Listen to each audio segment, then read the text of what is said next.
Oh, man. Yeah, acid doesn't affect me. That's why I have to do DMT all the time.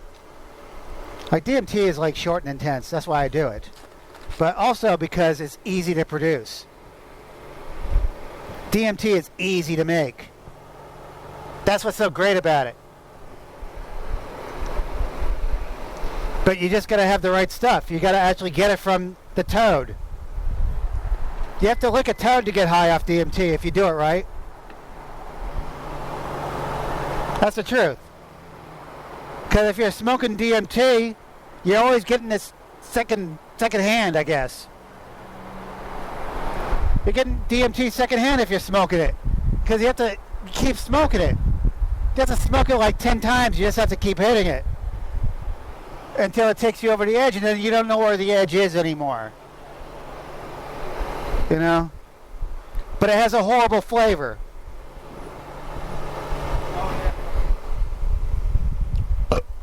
Excuse me, I had gas. But DMT has a horrible flavor. It's the truth. And like people like smoke it, and then they think they're getting high because they feel some effect. But that's not the effect. You have to just keep powering through. You have to smoke DMT until you can't smoke it anymore. You have to smoke DMT so you don't know until you don't know where the pipe is. That's how you know you're high enough on DMT. That's the way I do it. I don't wait around. But that's the trouble. But if you're licking a toad, if you lick it directly off the toad, like there's no waiting around for it. Like if you lick a toad, it's already too late. You got like 30 seconds to get your drugs back in the cage before they run away or attack you. Your drugs can attack you if you're like licking toads. Because these toads are like, I mean, they have teeth and everything. And if you're incapacitated, that's part of their plan. They can just like, you just pass out, and then the toad just turns around and just starts chewing off your fingers, or worse. Or worse. Because you're incapacitated, you know? So, but it's great. I mean, as long as you get your toad back in the cage, you like do it quick. You wear your special like toad handling gloves. You get it back in the cage, it's all great. DMT is like a great drug. Because if you're doing acid, you're always in the room no matter what. However much acid you do, you're still within the boundaries of the room. But if you're doing toad, you're not in the room anymore. You're just in a big Easter egg that breaks apart, and then you're in the claws of a dragon or a great bird, and you're flying around and you're dead. You're just dead. And you can tell you're dead from the angle of your unchanging face and just staring over these mountains that are sliding all over the landscape. Like super detailed, realistic mountains just sliding everywhere. And you're just staring at it from this bird's claws. And you're just flying into the sun. The bird is just flying you into the sun. But the sun is not the sun. Yeah, the sun is just one like rotating tetrahedron of all the scenes of your life. Just a big great crystal in the sky just twisting around, and you fly into that, and the closer you get, the more you realize that it's showing you all the scenes of your life.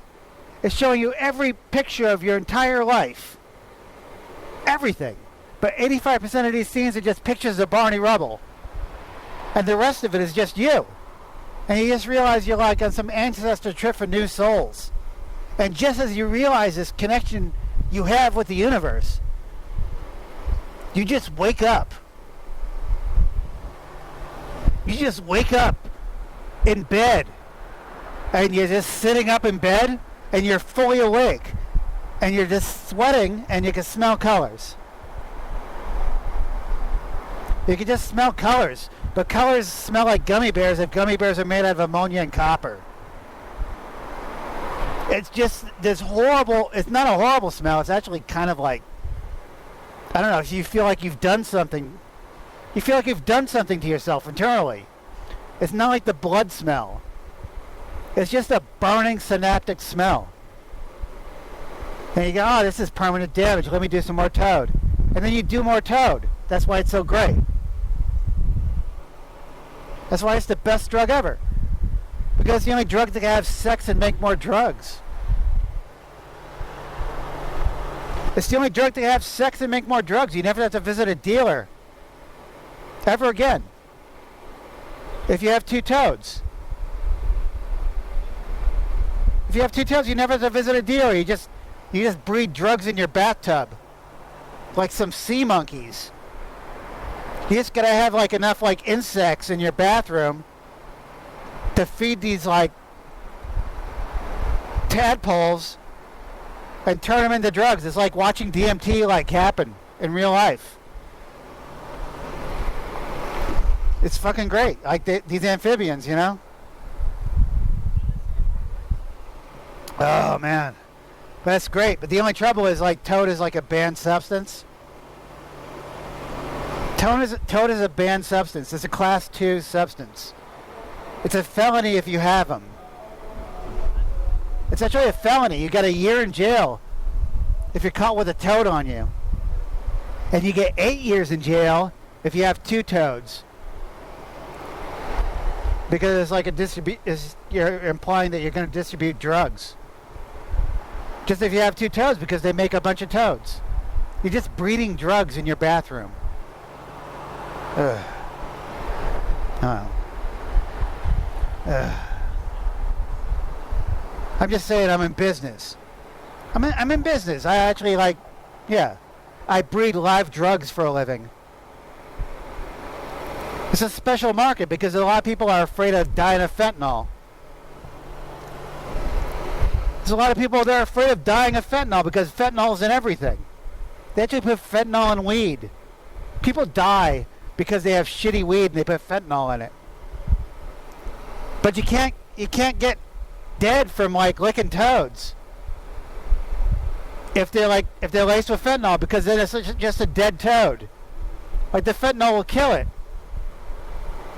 So it's like a perfect like litmus test for like not taking fentanyl. You just see a dead toad in your cage. You go, oh, this toad is dead. It might be laced with fentanyl, and then you don't lick it. You just use another toad that's still kicking. There's a lot of people like that out there that have money, and want to use live drugs because they just want to exploit things, Like exploiting your drugs might be like a novel concept. Because these toads, they may have feelings, They might have feelings. You've done a lot of toad. You might start thinking it's a sentient being, It's a dealer in its own way. But what's the worst it can do? Like bite you or shit on your face. That's why you have the special gloves and everything. And that's why you lick the back of the toad. Like you don't lick the front because they get scared and they crap all over you. It's just rational not to do that. And I'm not some shaman. I'm more like a recreational toad licker. I'm not going to be that connected with the universe. Not when I have an iPhone. If I have an iPhone, I could be even more connected with the universe than just licking toad and getting high off DMT. That's what I think. I think just the laziest way to get high is to use your phone to get high. Just with all the information you get off the phone.